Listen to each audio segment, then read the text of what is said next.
So now is the time to get the demo class. Let's cover whatever it is that's interesting to you in regards to how we can communicate more effectively, right?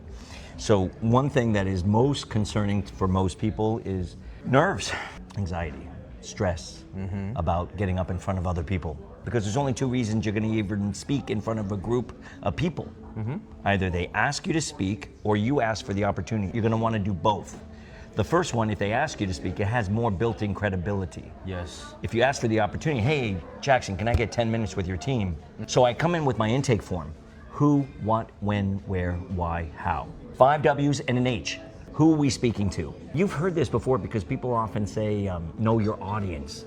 But I'm thinking, I really need to know who they are. Age, gender, background. If I'm going to be using things like jargon, which are specialized words and vocabulary, would they know that? Should I define it in a sentence as I speak? So you want to know who the general audience is so you're very clear about that, or specific. In this case, it could be very general. Our audiences could be young people, teens, adults. It could be anyone. But if I'm going to a specific training or a program for a company that I'm working with, I'll know who they are. I may know their names too. And then there's what? What is the topic? What are we going to cover? I would argue even a great conversation that you and I are having has to have two parts, relevant and unexpected. If we have the unexpected, then we feel, okay, this has tremendous value. Not just to motivate and inspire us, because I think they're two different things. Motivate, listen, some people are struggling. They're like, I have rent due Friday, Josh. That's motivation to do or make choices. Sometimes they're not going to be well thought out.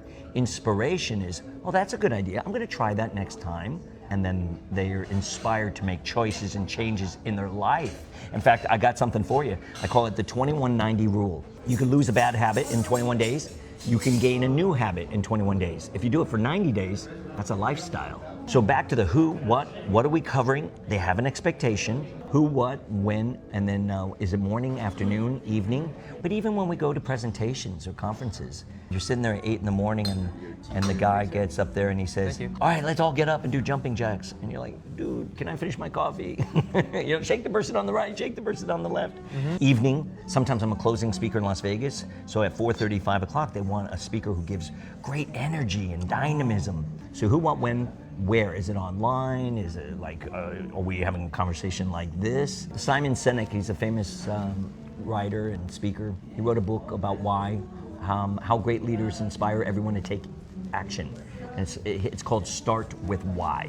I think it's one of the most popular downloads for TED Talks. And I think if we're very clear in your driver, your motivation or inspiration, whatever's moving you, someone has a car inside them, that engine. What's your rattle and hum? What is the driver? So why are you doing it?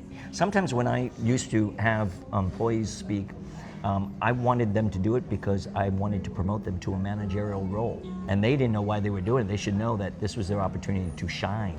And that's fantastic. You only get so many opportunities in life, right? Yes, not everything is on camera. Yes. I mean, my day-to-day is not being filmed. It's one-on-one real conversations with groups and people. I love opportunities like this where we can reach maybe even more people in different ways. But you can't learn by just watching videos. You have to get out there and do it. You have to feel it. You have to, for example, talk with you face to face. When I mentioned about younger entrepreneurs or the younger businessmen, I was wondering how your classes can help them to train their employees or train themselves. Well, I work with a lot of executives, and I will tell you, they call that C-suite, right? CEOs, CTOs, CFOs, or even the top level. The board of directors think they know how to do this. In my classes, you speak and present, I sit down, take detailed notes, we record our sessions, I give you feedback. In fact, I use now AI companions, so it gives you copious notes of the entire hour meeting that we had. It breaks down every single element, even better than I could or you could take notes. And it's very effective. So everyone needs a coach. I think at different points for different parts of their career. We have teachers. We have education. It's so important to be educated, but some people are coming out and they have a PhD and they can't get a job, or an MBA and they can't get a job. It's good, it's impressive on a resume, but if you start your own business, you can give yourself your own education. I would imagine everybody should have a really good basic education on all kinds of things. Yes, including literature, and know about various religions too. And I think we should know about theology. I think we should know about psychology, and I think we should know about politics and history. And our country needs to know more about Chinese dynasties and Chinese history. And you folks should know more also about what makes America. Yes. So you see, I think not only the younger entrepreneurs, but also the Chinese parents, they probably need your coaching. I work with everybody in a family. It's a joke we have in the States here. Hold a seat for me for Thanksgiving. And it's not about how much money people make. They say, yeah, but you can make more money just working with CEOs. I say, well, that's not me. My name is on my business, Shulman Communications Interactive, because I don't have an exit for this. This entity is my life's work. I enjoy it. I want to do that. I'm not selling that. What am I going to do? Passion, huh? Start another company? You know, Zuckerberg was offered $1 billion to start Facebook. I'm sorry, to sell Facebook. Remember that? Sell, not start. Yeah, to sell it at one point. And his team all wanted to do it. And he's like, no. Because what is he going to do? He can't start another social media then. Yes. And that was his passion. He had ideas. He had a vision. I just wish I could have met you earlier. Because you know what? I just feel like if anyone who's watching this video, you have to meet Joshua in person. You have to go to see his website. You have to go to check his online license.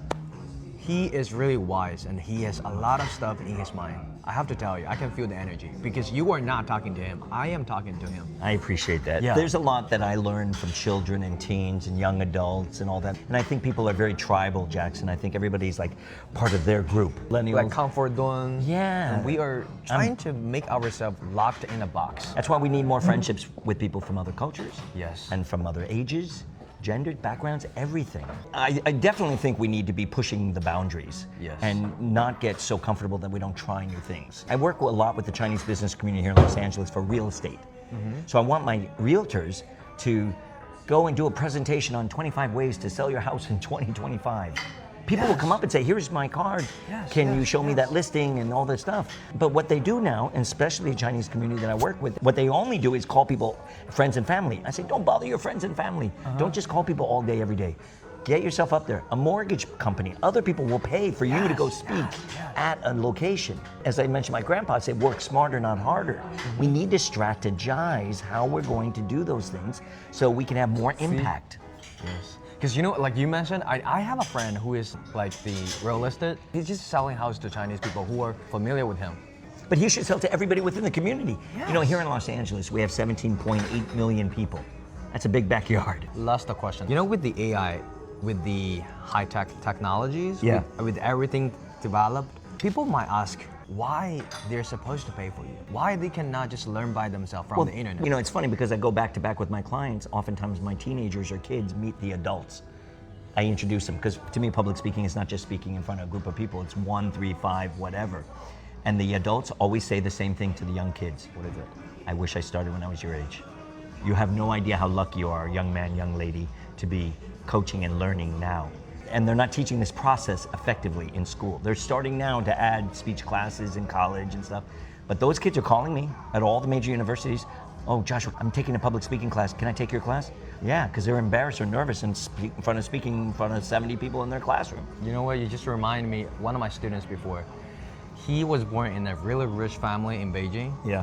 And all he has is really perfect. Like he has a private coach for tennis. And the coach is like the Olympic champion. Like you said, the rich people, they know there is something like the wisdom and everything hidden from the people like you who are professional, and they pay money for that. Of course they do. I think the word rich, we get shifted. It can't just be wealth of money. It's got to be wealth of knowledge. It's got to be wealth of joy. It's got to be wealth of family. It's got to be wealth of all of the things that comprise what we call happiness. Because you and I know people, maybe they made some money and they bought a cool car, and 2 weeks later, they don't even care. It doesn't feel the same. Certain things, you know, you dress well. I'd love to put on some cool clothes and feel good, but then you got to follow up with the real stuff. Can't be just a facade in life, and that's what we see too much. And you and I talked about that last meeting, right, where people like spend so much time trying to get the car, the house, all those things. But people aren't really judging you by that. They're judging you on how you speak and how you present your ideas and how decent of a human being you are to others. And those are important concepts: dignity, respect, integrity. It shouldn't be old-fashioned. There is a phenomenon in China right now. The rich family, even they're really rich, but they have to teach their kids like to be well educated, to get a really great diploma, to go to the school abroad. That's why, because if you're well educated, if you experienced a lot, you can talk well, you can behave well. In America, see, we don't care about if you have an MBA or PhD. Hey, that's a great idea. Raise, here's a check. Let's start that business. If you can explain it really well and get me enthused or excited or whoever's investing in it. But in other countries, you know that's not the same. Mumbai, Dubai, Shanghai. Yes, if you don't have an MBA or PhD, you may not even get a meeting. Exactly. So like you said, coaching is teaching you something that you haven't experienced before. And even if you pay for some money for that, but the money is not a big deal. I believe time is the key. And I think people should become coaches. Yes. Become consultants, become teachers and trainers and mentors to younger people, help others along the way. Don't wait till you get fired, because it'll be harder for you maybe to get a new job in your 40s or 50s. Then you could start your own consulting business and you can make 5 times what you made in salary anyway. Yes. And that's kind of the joy. You need to have coaches in your life so you know how that works and learn how that might be something you do too, because you will always be employed. You'll never have to worry about how you're going to get food on the table. Where can we find you? I'm everywhere online. You can go to my website, www.getcoaching.sci.com. You can find me on LinkedIn, and I think everybody should be on LinkedIn these days. Even at 15, 16, it used to be 18, but you should be on there because young guns are wanting to start their businesses when they get young too. And it's not just what you know, it's who you know and who knows you. I'm on WeChat too, you can find me. And also on Instagram and Facebook. I'm on everything. Do you mind if I can post your social media here? Sure, and feel free to reach out. And if I don't get back to you right away, we'll get pretty busy. I'll make a serious attempt. If you're serious and you're sincere, reach out with a heartfelt, not AI, email or a note, and I'll get back to you. Thank you. Thank you so much, Joshua. Thank Welcome, you. brother. Thank you so much.